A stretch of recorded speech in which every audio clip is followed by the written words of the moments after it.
The August 9th meeting of the Kansas City Public Schools Board of Directors will now come to order. Will the secretary please call the roll?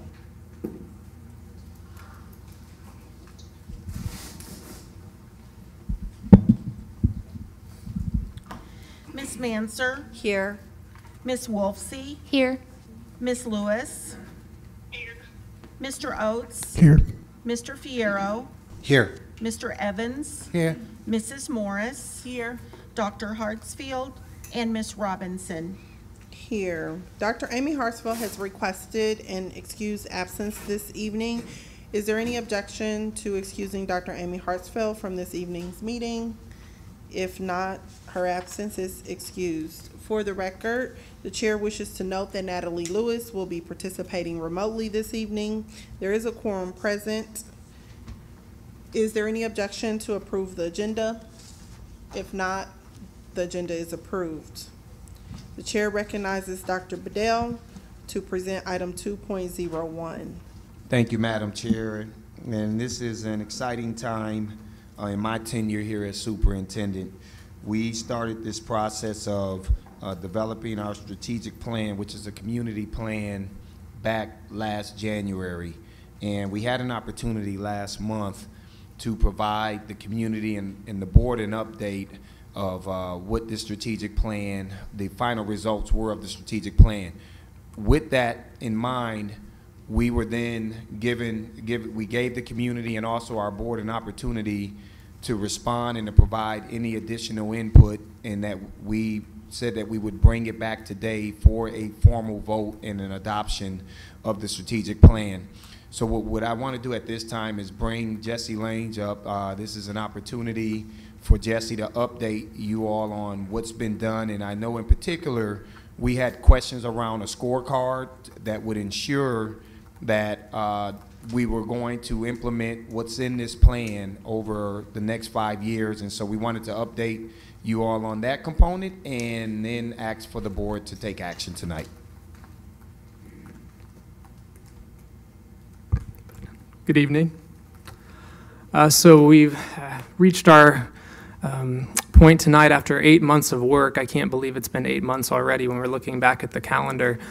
So we enjoyed presenting the last time we were here. We had our facilitator, Mutiyu, here with us the last time, who kind of went through the major points of the plan, just to kind of highlight some of the things that were added from the last time that you all saw the plan, particularly within the section starting on page 18. Within those key actions, we added a few that were from the master plan, just to make sure the exact language carried over. On certain key actions where the intent or the thought from the master plan was there, but it wasn't called out, we went ahead and highlighted that as being a part from the master plan as well. So that's a lot of where the content changes to the actual document itself.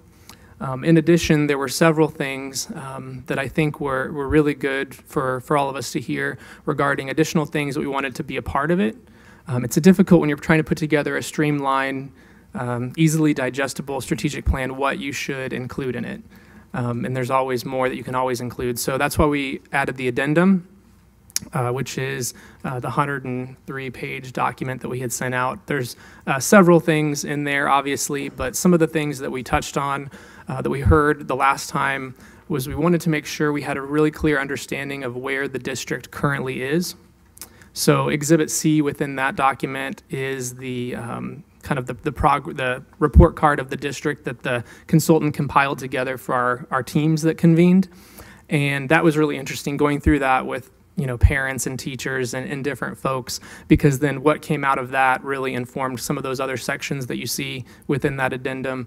One of those was in kind of like a SWOT analysis of some of the things that they thought the district was doing well, some things that we thought that we could work on. So that just kind of gives some additional information as to where the recommendations came from those groups going through those different exercises. So within that addendum, we've included things that those groups worked on, as well as kind of the baseline for pulling out some of those key things from the work that the consultant typically does. There's a root cause analysis with 16 different points that we went through with the group. So that can kind of give some more information of where those recommendations stemmed. We also included a section regarding some of the challenges and barriers that we face within KCPS. Even as we've worked through this experience with our consultant, we've been able to share with them things that are unique to Kansas City that they had not experienced necessarily in other places. So just kind of calling some of those things out. And I think the way that it's presented in there is actually very positive, because while these are barriers that we have to face, they're realities in Kansas City. And so it's also kind of a call to action. So for those in Kansas City to come together and realize that this truly is a community plan, and for this school district to progress, it's going to take more than just the school district. It's going to take a lot of people being a part of that. So that kind of was a call to action to help have people come and assist the district in any way they can. We've also included a section within that addendum that has to do with master plan recommendations specifically related to facilities and operations. So we wanted to make sure that those didn't get left off because they weren't within that 36-page document, just to reaffirm those items, that those are things that the district is doing and is continuing to do, especially with regards to transportation, as well as some of the facilities that have been identified for future use. That's most of the changes within our document tonight, and we'd love to have questions or comment. Just as a point of process to make sure that we're on the record with this regarding the scorecard that Dr. Bedell mentioned, that's something that we will have an opportunity to take a look at and settle on during our retreat when we talk to the superintendent about those measurable items. So you will see that and have an opportunity to just weigh in at that time, and that's something that Dr. Bedell can provide for us in advance of that meeting in September. Mm-hmm. Okay, questions for the superintendent regarding clarity for the strategic plan? Yes. I guess maybe not necessarily on the strategic plan, but the communication of the strategic plan after approval. Do we have a communication plan? I know one thing that I saw after one thing that was very beneficial after the approval of the master plan, especially with the supplemental material, supplemental material that we received, was the community was very receptive to having that information available to them online and being able to access that. And so just to get an idea of when do we expect, like how long after approval do we expect to see that available for public consumption? Yeah. Oh, go right ahead. So on Friday, we'll put out a press release if everything is approved, and all of that will be uploaded to our website as well on Friday. We are also planning to put out an annual report sometime in September, and a lot of this will be included in there as well. And I just stand corrected on one piece. The scorecard is in board docs, so you can look at that. Okay, great. Yes, Mr. Fierro. Thank you, Madam Chair. So and Dr. Bedell, the next process, each school will have the responsibility of taking this document, reviewing the goals, and then developing specific strategies that align with their conditions, but target the goals that we've approved. Is that correct? Yes, that's absolutely correct. There will be a seamless connection to this strategic plan. In fact, last week, Mr. Fierro, all of our principals and several of their staff members were trained through a marketing training, and in that training, it allowed for us to automatically connect what his research has basically indicated from surveying over 400 people here in the Kansas City area, but over 1,700 nationally, around what we should be focusing on. In this plan, the plan talks about us focusing on academics. We know that there are 5 goals that students have to achieve, and we know that there are 4 pillars that in terms of what adults have to do. Our principals, we've met with them and trained them on the school improvement planning process probably about 3 weeks ago. Not only that, I did go over this plan with our principals, and we said that we were going to focus on 3 things. We're going to focus on making sure that we respond to what the data is telling us based on our respective campuses. So looking at our EOCs, looking at our MAP scores, responding with goals within our strategic plan that would attack arithmetic, literacy, and then we talked about a climate goal.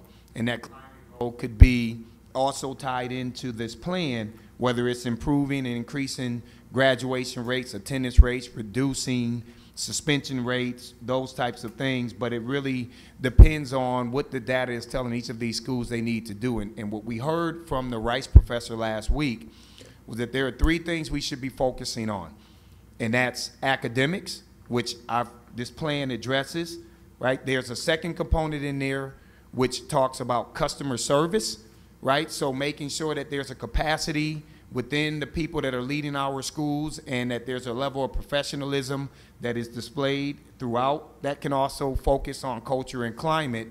And then he said that there was a third area of focus that I just lost that thought.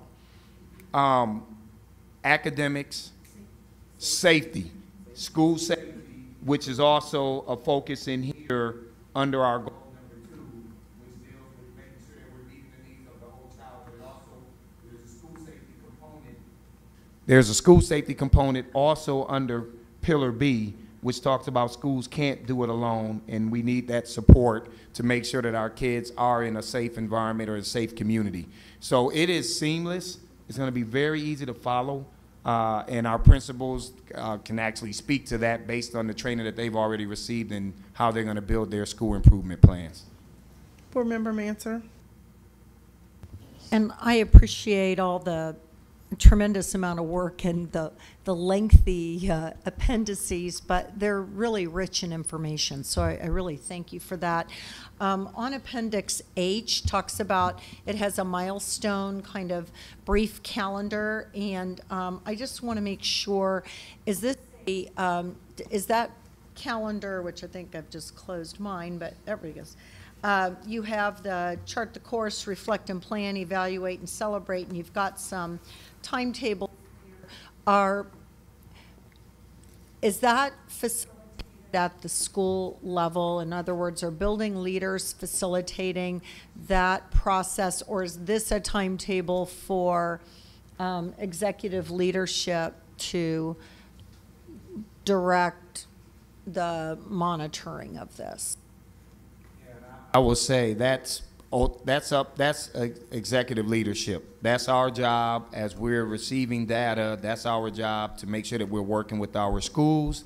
This is our way to ensure that we are tracking progress and that we're making sure that we're staying true to this plan.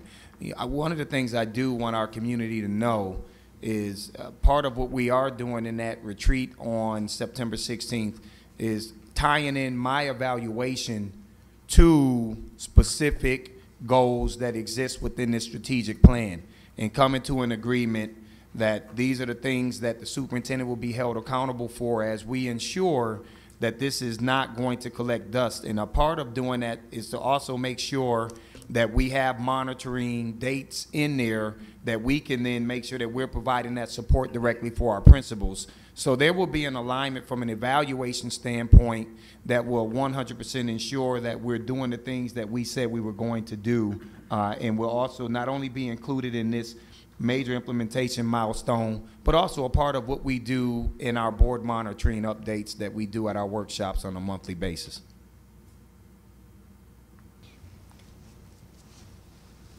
It will now be in order to have a motion to approve the strategic plan. So moved. Second. It is moved and seconded to approve the 2018 to 2023 KCPS 5-year strategic plan. Is there any discussion on this motion? Hearing none. This will be a roll call vote. Those in favor will respond yes. Those opposed will respond no. The secretary will call the roll. Ms. Manser? Yes. Ms. Wolfsey? Yes. Ms. Lewis? Yes. Mr. Oates? Yes. Mr. Fierro? Yes. Mr. Evans? Yes. Mrs. Morris? Yes. Dr. Hartsfield and Ms. Robinson. Yes, there is a majority in favor and the strategic plan is approved. Nice work. Thank you.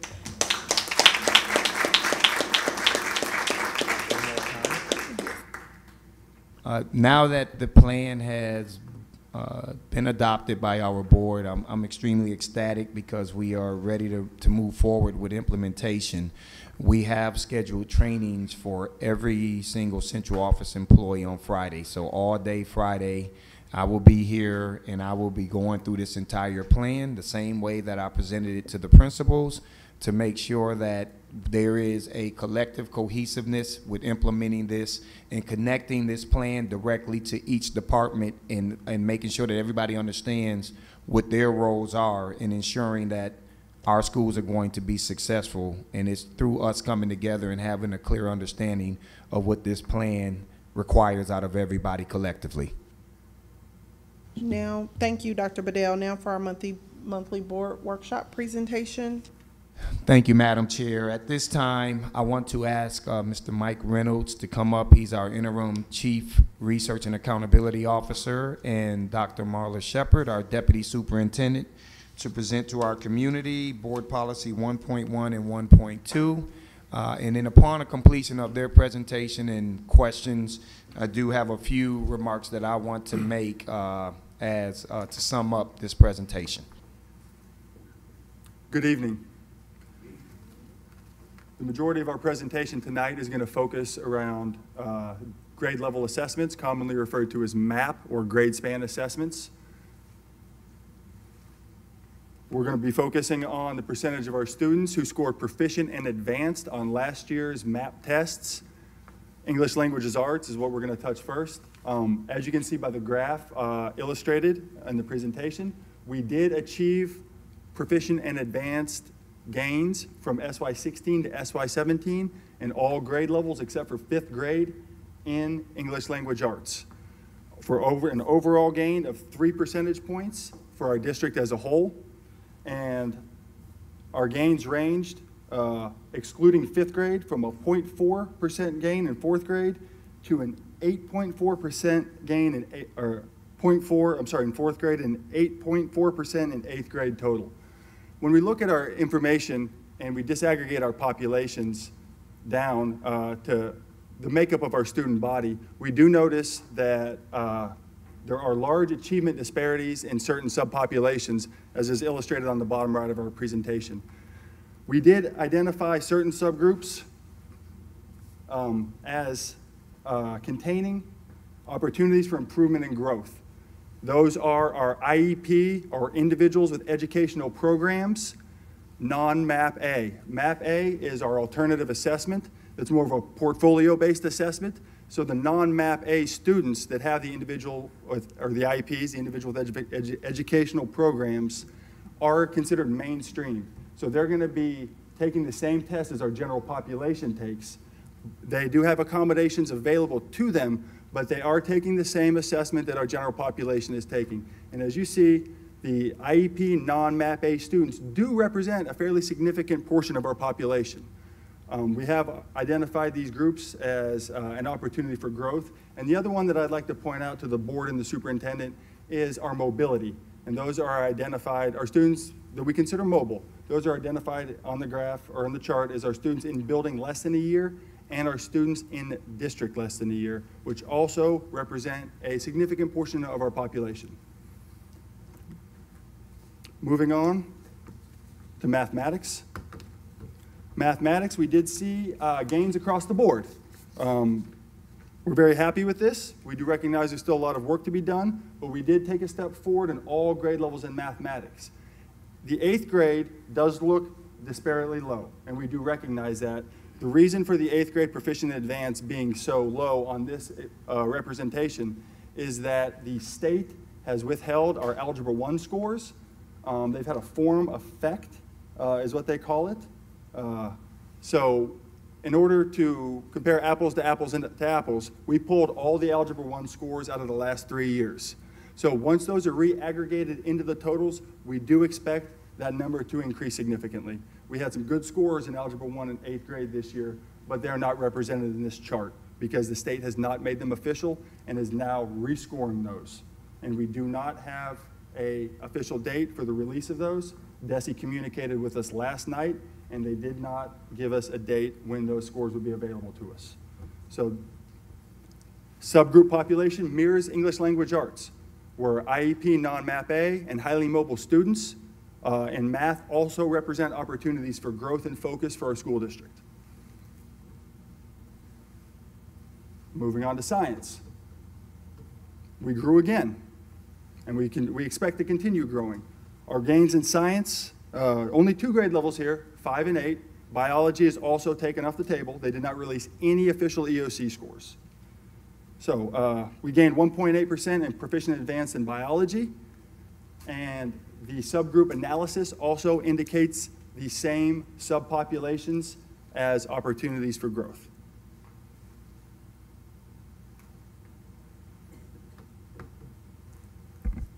I think at this time it's important for us to discuss how we want to move forward. We realize that there are opportunities for growth in this, in our data, and if you look specifically as you roam through our pages, you'll see that our IEP students and our ELL learners are definitely areas of opportunity, but we have opportunity everywhere. And so one of the things that we have done in our instructional department is we have implemented an instructional framework, and that instructional framework is the instructional core, which is research-based by Richard Elmore, who is a professor at Harvard University School of Education. It is research-based, and so I think it's important that whatever we do and as moving forward, that we make sure that every decision we make is research-based. So in looking at this, as you see, the instructional core, there are three things, when measured to scale, that can move districts forward. The first thing is raising the level of the content that students are taught. You see that expressed in circle number 1. Circle number 2, you see you increase the skill and knowledge that the teachers bring to the teaching of the content. And the third is increase the level of the students' active learning. So Dr. Elmore asserts that these are the three things that make up the instructional core. Everything else about the instructional core, everything else outside of the instructional core can influence the instructional core, but it is not part of the instructional core. So when we think in terms of some of the things that we're doing here, social emotional support, those things are important. Attendance is important. Extracurricular activities, environment, there are lots of things that are important, however, they're not part of the instructional core. And so when we look at raising the level of content that students are taught, standards influence the level of what is being taught. And I think, you know, in prior times, what we have seen is that we've had a curriculum that was more textbook based. And so now we have written a curriculum that is more standards based and has authentic activities for children to do. Because one of the things that I want to point out here is we spend a lot of time on the what, which is, you know, the curriculum, raising the level of the content, and the how. But one of the things that we don't put enough focus on is the content and how the student engages with the content. So part of what we're doing is we're providing 75 minutes each month to talk to provide PD for our teachers so that our teachers can understand, first of all, you know, so we can raise the level of content that's being taught. And I think we're doing that in part with our curriculum. Our curriculum is well thought, and I'm going to let Trinity come because we have slides here for you. I'll let Trinity come and address those things in just a second. And then when we look at increasing the skill and knowledge, PD, if professional development is going to have any influence on anything, then it will influence what teachers do. And so a lot of what we're doing this year is providing professional development for teachers, and then increasing the level of students' active learning. Task predicts performance. And so, is it going out? Okay. So task predicts performance, okay? So when we look at what students are doing in the classrooms, and if you were to look at research, you'll see that, you know, in Dr. Elmore's research, in some cases there were 4 fourth grade teachers who all taught the same curriculum, had the same lesson plans, the same strategies. However, what you'll find is that there were differences in scores. Some were high and some were low. The difference was in the tasks that the teacher actually asked the students to do. So we're focusing our professional development on the curriculum, the what, the how, but also the task that the student is being asked to do. So 3 things this year that KCPS plans to influence. Number 1 is curriculum, which we've already done, and Trinity's going to speak to that in just a second. We have a curriculum that is aligned to standards, and when we talk about assessment curriculum, and I'll get to that in a couple of slides, all of those things have to be aligned. And then teacher knowledge and skill and student engagement. management. Those are things that we'll work with teachers on this year. We have 540 minutes so far professional development planned on the Wednesdays that we get them. And so then principal skill and knowledge. We know that in all of this, if you see the principal and all of the arrows that are coming from the principal is the one person that can influence all three of these things. And so making sure that our principals are equipped with the skill and knowledge to influence these things so that we can move instruction forward. And it's important to know that Dr. Elmore asserts that we can't move one without moving all three. And so if we're going to truly move forward and move forward at a faster pace, we have to influence all three of these at the same time. Trinity's going to speak to the curriculum. Thank you. Good afternoon. I had to thank Dr. Badil today for bringing Dr. Shepard to us so that we are all moving the same way. And so this is one way you'll see it is through the curriculum. So I wanted to show you, it's a small piece, but I want to show you exactly where we are moving through the curriculum. This is a biology. I'm going to show you the new curriculum, and then I'm going to show you the old curriculum. So when you look at biology here, you'll see that he has it set up where you can see what unit, what guiding questions there are. But one of the pieces that's most important is not only just listing the standard, but helping the teacher unpack the standard. What is the standard asking the student to do? As well as what is the vocabulary the student will be introduced to throughout the unit or throughout that piece of the unit. And then you'll see where he's a color-coded person, our science guy. So one of the things he has, yellow are the activities that they're doing that are directed, or blue is direct instruction-driven activities, whereas orange is things that students will do independently, and if it's green, it tells the teacher that that's where they'll work collaboratively. And then you'll see down at the bottom, one of the things that I felt was most probably missing with the pacing is we've now labeled the standard, the expectation, it's I, if that is just introduced, meaning it's not the thing you focus on the whole time, but it's what we need to introduce. M is what students need to master, whereas R is what needs to be reviewed. So this keeps teachers very focused, because if a student doesn't know the R, what's being reviewed, we know that's where the student needs intervention. If they don't meet the M, the mastery, we know that's where we need to continue to teach. And then as far as the I, you can keep moving, because you'll see later where that's mastered, that's expected to be mastery later. So one of the things, so all of those colored pieces that he has, not everyone does it the colored way, but he, like I said, that's the way he looks at things and his teachers understand. When you click on those links, it gives you activities as a teacher. Not only that, it teaches the teacher as they're going through the piece. So if a teacher's not familiar with something, there's PowerPoints, there's recordings that they can listen to, all different things to help teach them. Algebra looks the same, elementary looks the same. So you're educating the teacher throughout the curriculum piece. And so one of the things that we've worked to get is time with the teacher so that we can walk them through this. So that's what we've been working on heavily, and that's what I was working on over there, scheduling that piece, where we can actually get with the teachers to say, here's what you are teaching for the next month. This is what it looks like. This is the standard. This is what you expect the student to know. Now let's show you how to get through it with the curriculum resources. And then at the end of the whole 60 minutes, how do you know students have mastered this standard? So then I'll show you an example of the old curriculum map. It's a lot of information in there, but just if you look at the top, you'll see it was Unit 2, Chapter 7 through 15, meaning, do I really need the text? So when we adopted Pearson a few years ago, it was a digital textbook. So basically that's what students were doing, was going from page 1 to the end of the chapter, and that's what we needed to get away from. So again, I thank Dr. Badil for giving us that opportunity. The coordinators are very happy, the teachers have been very happy, but I think one of the biggest pieces that's a change is principals all came and got the professional development over the curriculum. Also, principals actually delivered the professional development yesterday to teachers over the curriculum.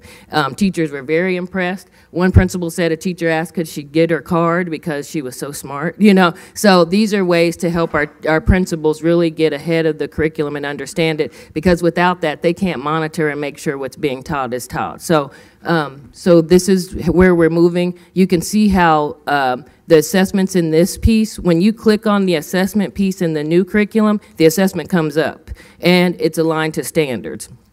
up here, it's just at the end of the unit. So we know that Pearson's a big company, so not everything matches our standards. So as teachers are moving from chapter 1 to chapter 10, no matter how much we try to move them away from that, we know it's easier to rely on the textbook and go from page to page. So we're getting out of that, and so we're very excited about where we're moving with curriculum.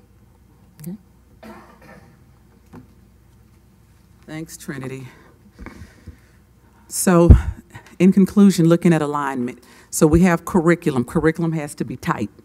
That's the thing in the district that you want to make sure it's tight and there's a viable curriculum, meaning it's an aligned curriculum to the state standards. Then there's instruction. Instruction can be a little bit looser. I have kids this year that may have had a sub all last year, so I've got to do a lot of things to remediate, a lot of things to fill in gaps, and so I've got to do a little bit more. It's loose. So then we think about assessment. Assessment has to be tight. So those assessments that we have, like NWEA, that's not aligned to our standards, and then we have achievement series that is given to students at the end of every quarter. Well, achievement series is aligned to our standards. NWEA is not aligned to our standards. So those are some conversations that we have to have. But assessment has to be tight, and because it's a predictor, and it helps us with interventions. As you see, there are interventions. Interventions have to be around those other things. When we have our schools shooting in different directions, we have standards that Missouri holds us accountable for, but then we have another test that does not align with the Missouri standards. We have our teachers going both directions, and part of the instructional core that Richard Elmore talks about is he urges us to do less with a greater focus. And so instead of being everywhere, we look at how do we remain focused and how do we ensure that students are actually meeting the expectations for the standard that they're being taught. And so ideally, these three need to come together, and there's alignment when the four of those come together, and then we can move student achievement forward. And all of this is just to say we see our results, we realize that there's work that's needed, but we want you to know, and we want to assure you that we are working to make this, to move the needle a little bit faster and a little bit farther. Questions? Questions? Yes, Ms. Wolsey. Great presentation. So the last part about the assessments, the achievement series, which you did say is aligned to the Missouri state standards, Yes. I believe, given at the end of every It's quarter? at the end of every quarter.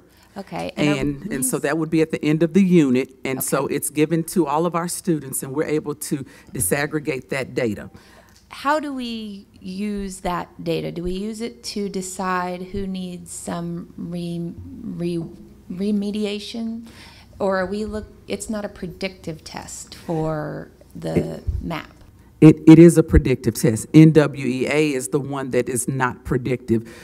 Achievement series are questions that are aligned to our state standards. And so it is a predictor based on the unit that was taught of how the student should do in that unit. And it should provide, any of our unit tests should provide their test for information.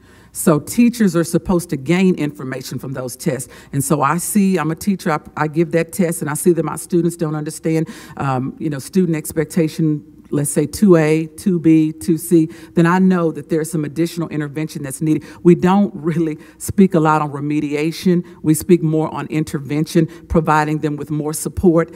And so that test is designed to do that. To give you that feedback. Can Yes. I ask one more thing just on the NWEA? So then, for me, if the NWEA is not a predictor, finding this is I have the same question all the time, so it's not just you.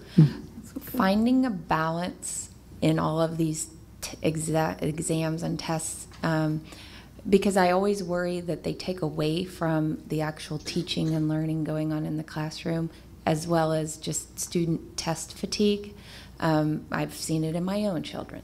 So you kind of alluded to that a little bit. What's going on in your mind in the balance world? Well, first of all, our goal is always to increase instructional time. And so right now, we are evaluating NWEA and trying to make determinations as to whether we will move forward with NWEA or whether we will replace NWEA or what will happen from this point forward. We currently have analyses that are going on so that we, correlation studies basically, looking at the correlation between what a kid does on there. It's hard to get a true correlation on it because and oftentimes what I've been told from various conversations with focus groups and principals is that sometimes they stop teaching the curriculum in order to prepare for NWEA. It's a norm reference test. We don't prepare for norm reference tests, but somehow that's being done. So I don't even know that even with the results we have, if we would predict accurately. However, know that our goal is to increase instructional time. And so any decision that we make will be around how do we increase the instructional time. Board Member Oates. I guess along that lines, with NWEA not necessarily being aligned with what MAP would call, I guess, just proficiency. That's where we're talking about the unalignment. Is that the case with what we would determine as growth as well? Because right now, as a KPI, we use NWEA as our measure for significant growth, I guess. So we'll be having further conversations with you about that. Know that we will be looking at other things.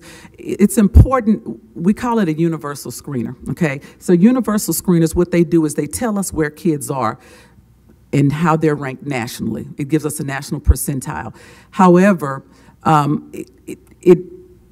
we need to find other ways to use it that actually something that's more adaptive. What happens is students take the test in August, they take it again in December, they take it in May.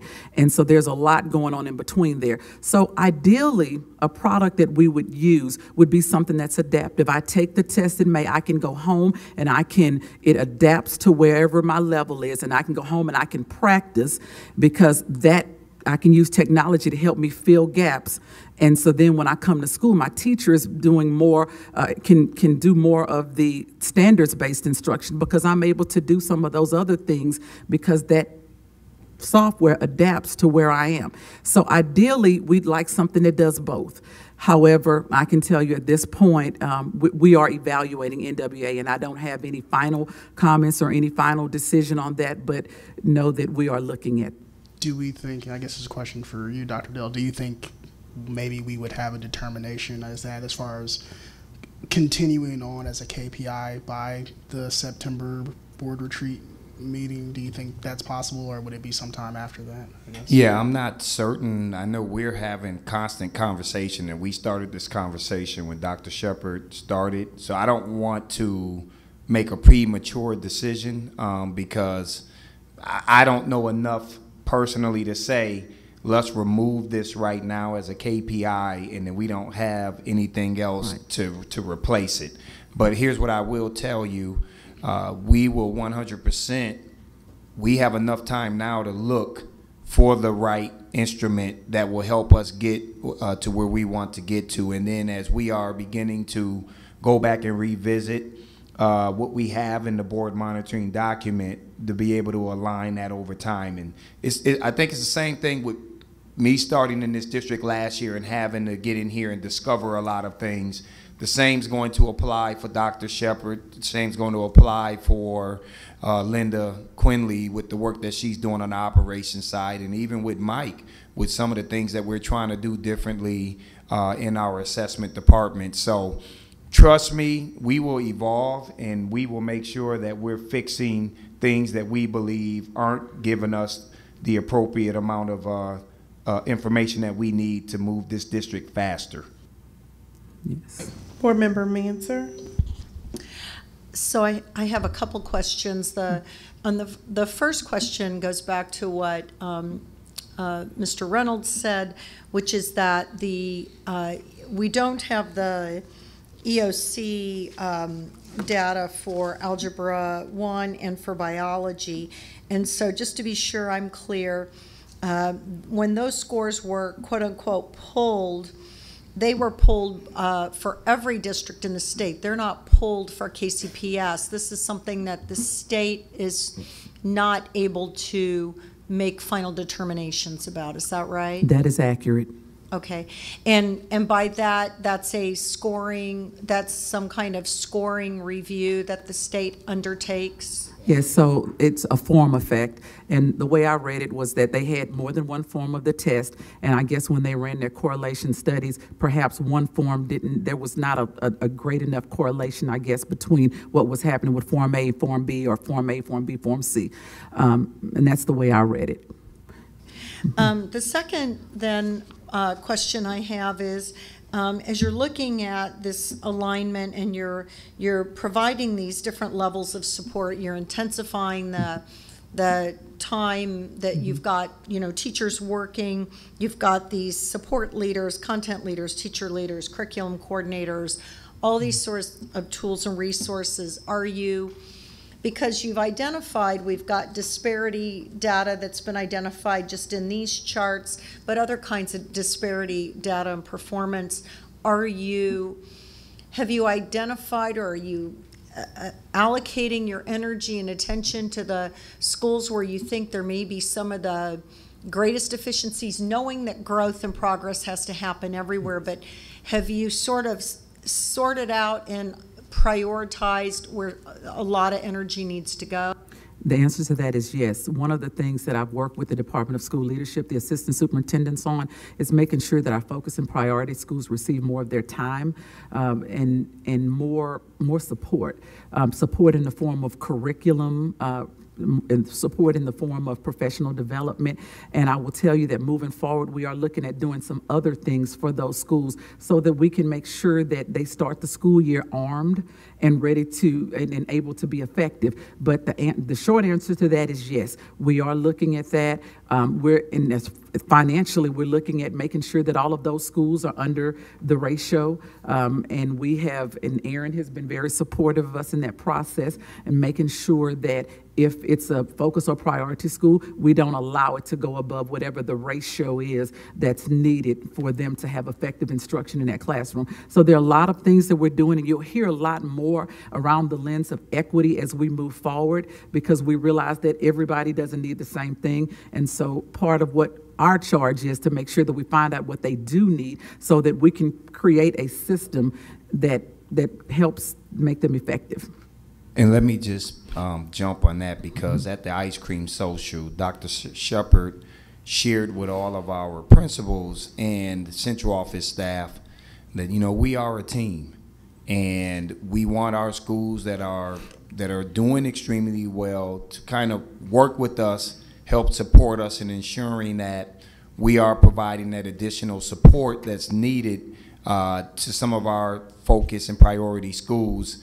And if that means that there's a ratio of 22-1 versus a ratio of 25-1, that we want to make sure that if we can help our schools that are struggling in the aggregate, we begin to see that this district is going to move a lot quicker.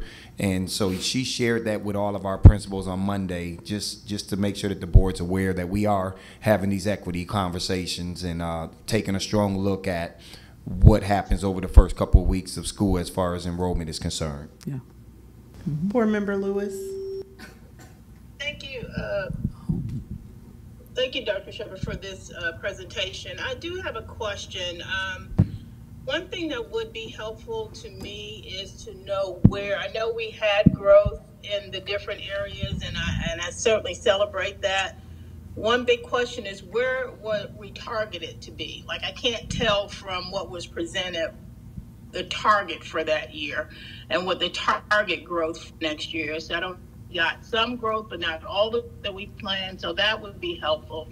The other piece is that I'm wondering why we don't see the same information for the students that scored basic or below basic, especially since our policy is written in a way that specifically says that those students below basic and at basic should score significantly higher than the other students. And I know there's some thoughts as far as what that significant amount is, but I don't see where we're showing or talking about the growth for those students.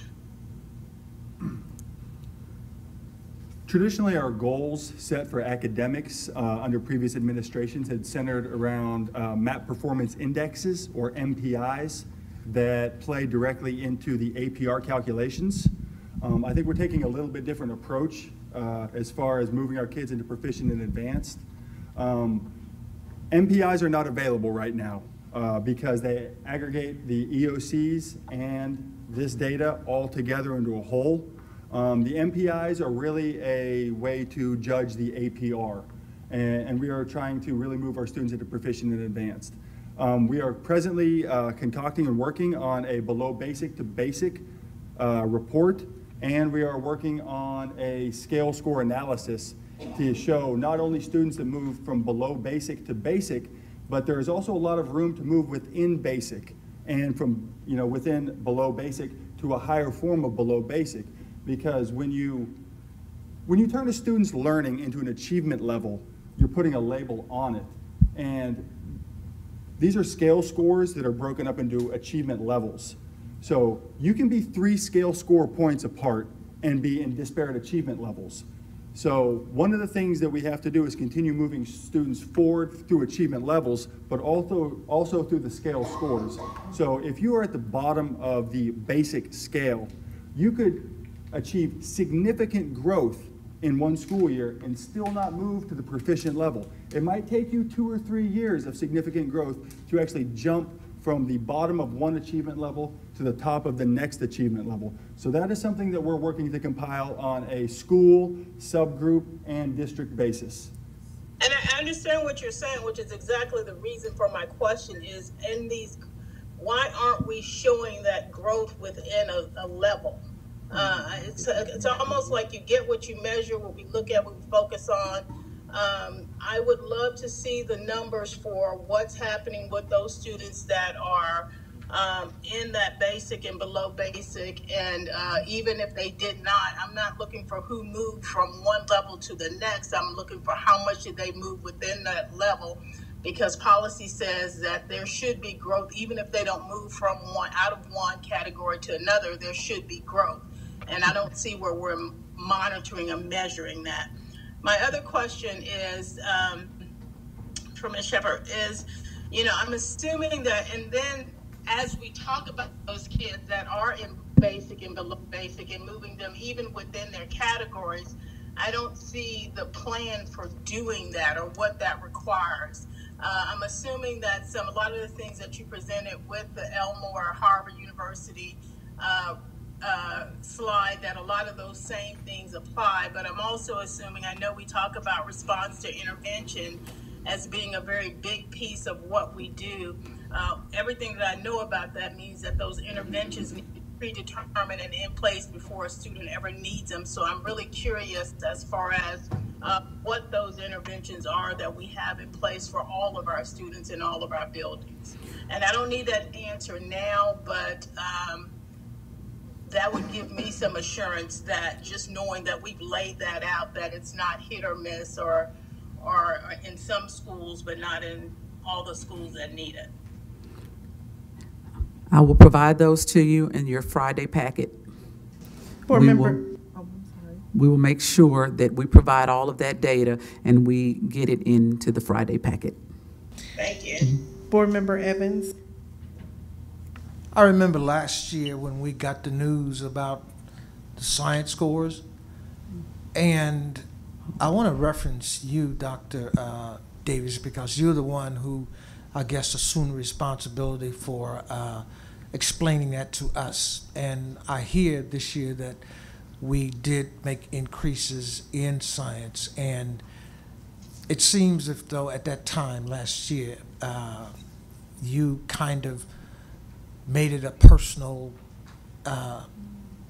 vendetta against low science scores. What happened?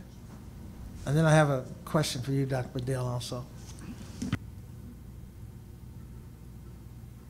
We hired some help. That was a big thing. But, having our science coordinator leave in the middle of the year, it was like, I formed a personal relationship with the teachers, and they needed support, and we had a lot of new teachers. So we did what we could, but at the same time, it really wasn't enough. And so now having a coordinator who can focus on it intentionally, he's out there with the teachers, he helps them create lesson plans on a daily, and he's working with them to do labs. He's all over the place getting equipment so that kids are getting those hands-on experiences. So I give a lot of credit to what he's doing. So. Yeah. Oh, yeah, and one other piece. One of the things that we had before with our resources was we had Earth in 6th grade, we had Life in 7th grade, and Physical Science in 8th grade. He integrated it together, and so, because when you take the assessment, it's all on there together. So by having it isolated was a problem. So I know that made an impact too. The increase was across the board for the most part? I believe so, yeah. So. And Dr. Bedell, does the state consider KCPS complicated when it comes to data analysis for us? Because it seems that we always have some kind of problem or issue when it comes to giving us our just due. Mr. Evan, I just don't understand. You ask the most difficult questions out in public, and you ask me these questions, and I'm going to give you my true assessment. So the answer to that is, the answer is yes. I will tell you that my experience working in this state for 2 years, I think it's incumbent upon all of us in this room, in this community, to figure out how we help KCPS become successful. I don't think that there's a lot of help available because many of the people that are at the state level have not worked in this type of environment, right? And that's no fault of theirs. It's just the reality of it. And even in my conversations with the state commissioner, you know, she's given us the autonomy to do what we need to do and to bring recommendations to her on how we can also have the state support us. Now, what I will tell you is I serve on the Commissioner's Advisory Council, and I was very frustrated about what's happening 2 years in a row with some type of testing error or scoring error. And I raised that concern last Sunday at the state conference, and I specifically shared with the commissioner that it hurts our school district on 2 fronts.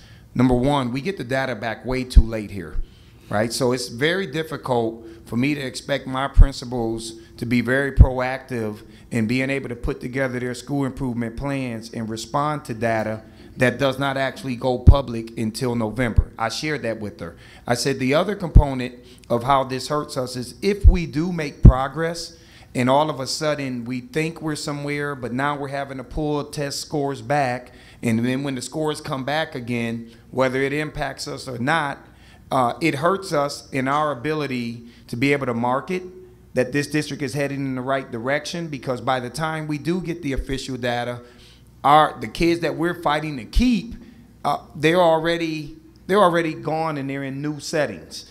And I think this district has been making a tremendous amount of progress over the last 6 years.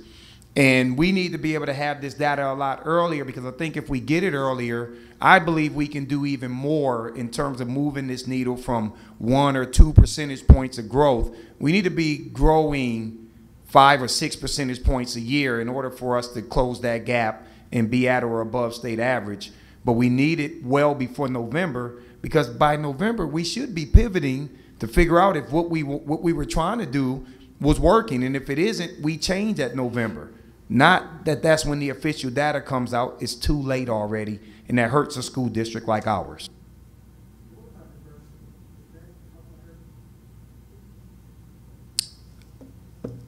I think there's a lot of issues that we can point to in our school district in St. Louis that's very unique and different.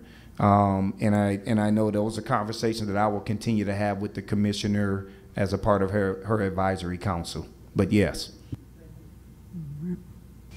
I had a couple questions. One, you talked a lot about alignment with the state standards. Are we moving to standards-based grading so that the student and the families are very clear about those standards as well? Okay, now there was something, Trinity, you want to address that? There was something, we did talk about the difference between, standards-based, meaning when I speak about standards-based, I'm talking about the state standards and making sure that we teach what the state says that we should teach.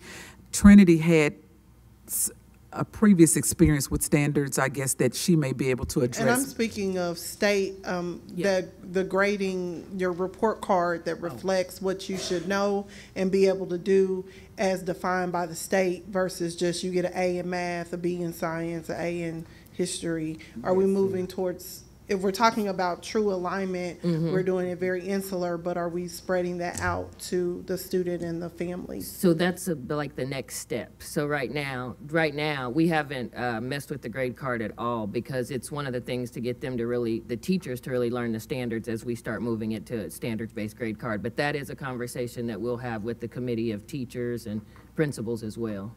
Let me answer that question too. So right now, in the short term, absolutely not. There's a lot of 101 basic things that we still need to address, and I don't want to complicate that.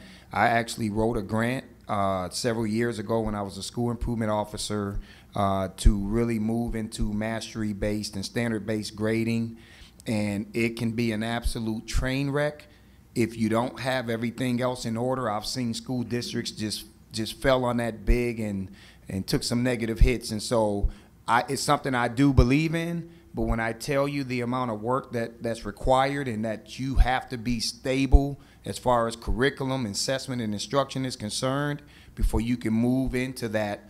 But I'm very familiar with that, Madam Chair, and it's something that I believe we will eventually explore, but I feel like we just have to get the basics in order first. Yeah, and that's understandable. I just hope that, you know, our children and families aren't the last ones to be brought into the way that we're doing our system as it relates to aligning with the state standards that we think critically about bringing them along as well.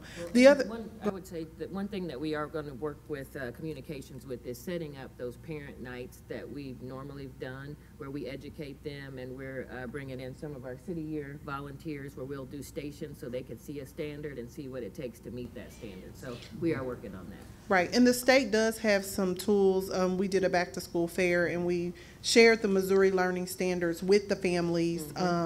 And also had someone to explain those to them. So it may not be through the grade card system, but every parent and child should know what they should be able to do and learn as at that grade level. Yeah, at that grade level. Okay. So I thought you were referring, I'm sorry, I could have answered that question. I thought you were referring to Trinity. We're talking about some other standards-based that they had done previously here that, in my understanding, generated some concern. Yeah. Okay, yeah, I don't know. I don't know about any of that. The other, yeah, I didn't know about that, but do I want to know? But on our monitoring reports, there is a bullet point around quarterly benchmarks, and you mentioned August, December, and May.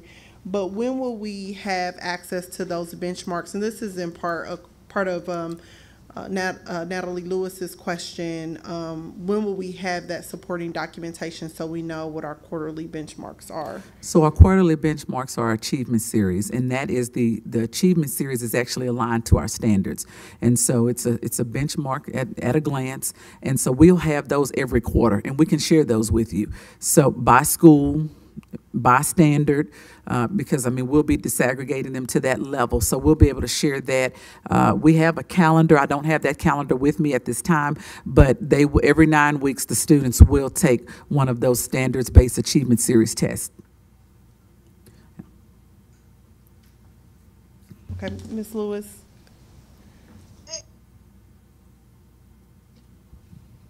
I was just wondering, with that, what you just shared as far as the test and that we'll do, the benchmarking, do we set goals for how many children, what percentage of our students will score where, or the amount of growth that they would get? Do we set that as a part of? The answer to that is yes. Individual schools do that. We don't generally do that from here, but we do train principals to work with their staff on looking at where students are and looking at where they should be. Our goal is to move every student.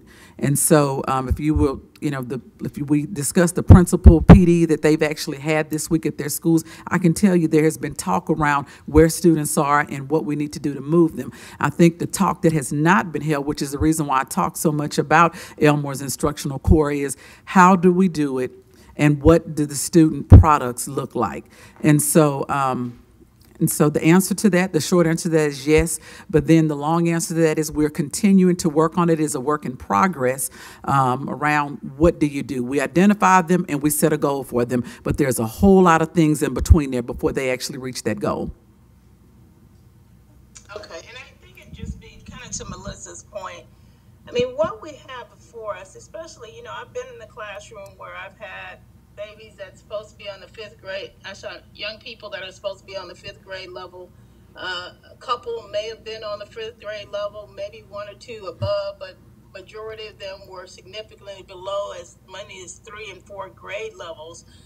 And for one teacher, it's a huge task for one teacher to know how to present grade level standards in a 5th grade classroom with that wide range of where we're meeting the kids where they are. So I don't underestimate the task that you all have before you, but I just think that the more we can help others understand that and we manage those expectations, the better.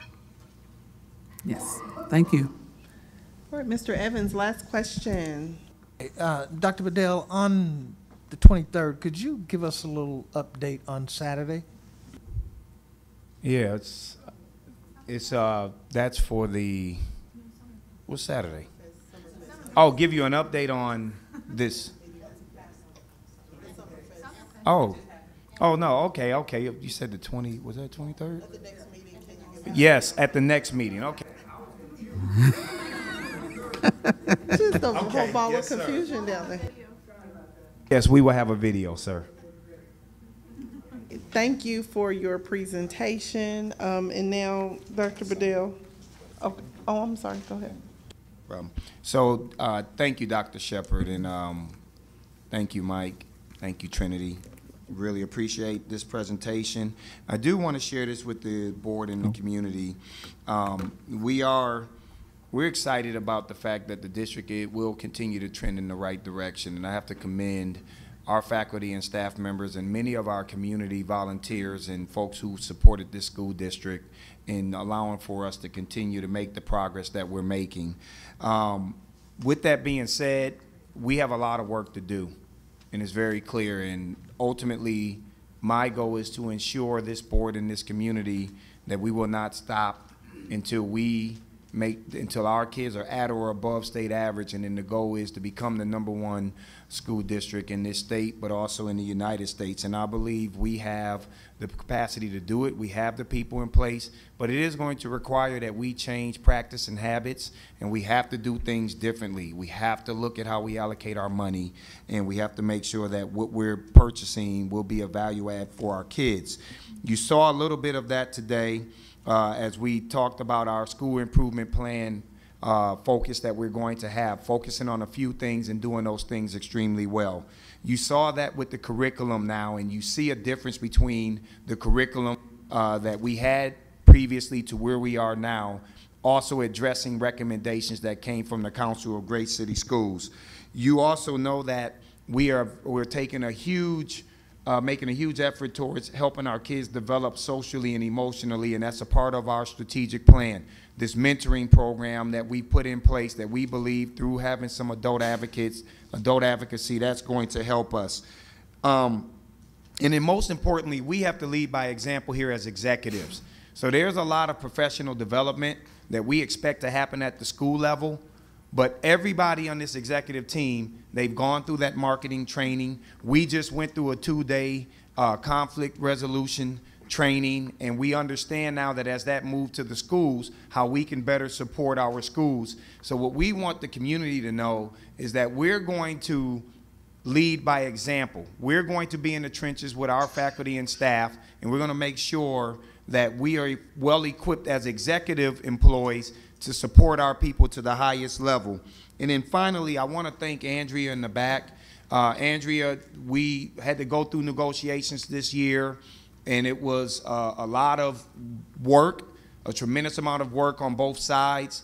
But the fact that we now have agreed that there's more professional development time within the schedule, and that we're going to make sure that that's very intentional and focused. I do want to thank you, Andrea, for working with us on that part of the agreement. In essence, the whole process, I want to thank you for your support, and I look forward to continuing to work with you closely as we work together to advance this school system. Thank you. Now for the introduction of the August 23rd business meeting items. Thank you, Madam Chair. The administration will ask the board to take action at the next business meeting on the following items: Kelly Services, which is our substitute company, if I'm not mistaken, Blue Cross Blue Shield of Kansas City, Pomeroy, which are Chromebooks for our 7th and 8th grade students, to make sure that we're giving them updated technology, because the Lenovo's, they're just simply right now antiquated. School improvement grant for East High School to accept that grant of $854,688. And then moving services contract valued at $250,000. All right, we just ask that the board please review those items on board docs and offer any questions that you have to Dr. Bedell regarding those business meeting items. If there's nothing else to come before the body, yes, sir. I'm sorry, just to make sure that everybody understands, tomorrow is our convocation that we will have, where we will have an opportunity to get all of our faculty and staff members excited about the new school year. We also want to commend our Back to School Summer Fest was, it rained out. We served over 50, just simple as that. Over 5,400 people showed up despite the bad weather. We came together as a team. I saw a level of collaboration in just the way that our team was working together. Central office, volunteers, building principals, teachers, people who made it happen for our families. And I really want you all to know that I appreciate that. But I also want to thank KCPS-TV, because they provided shuttles for our families and students to be able to take advantage of the opportunity. Kaufman, Google, and so many more, and we will most certainly show our appreciation for them at our next board meeting when we do our video highlight. So thank you.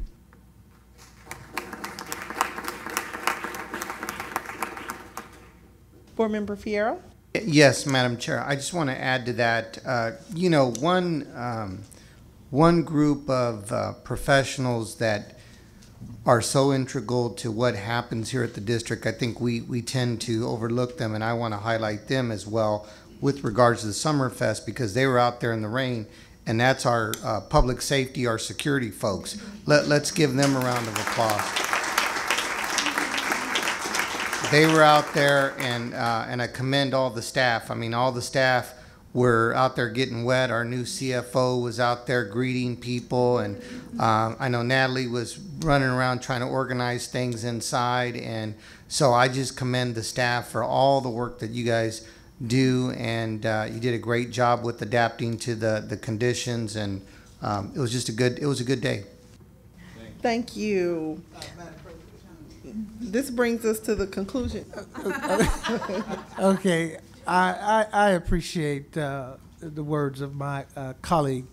And one of the things I noticed on Saturday was Miss Thompson. I mean, she was at the very front out there, and it was raining, but she really had a smile on her face that made it worth coming to this event. So I want to thank you, Aaron. Thank you. This does bring us to the conclusion of our agenda for the evening. If there's no other business, the meeting is adjourned. Thank you. We do have some additional items, so please, close session. Let's hurry back.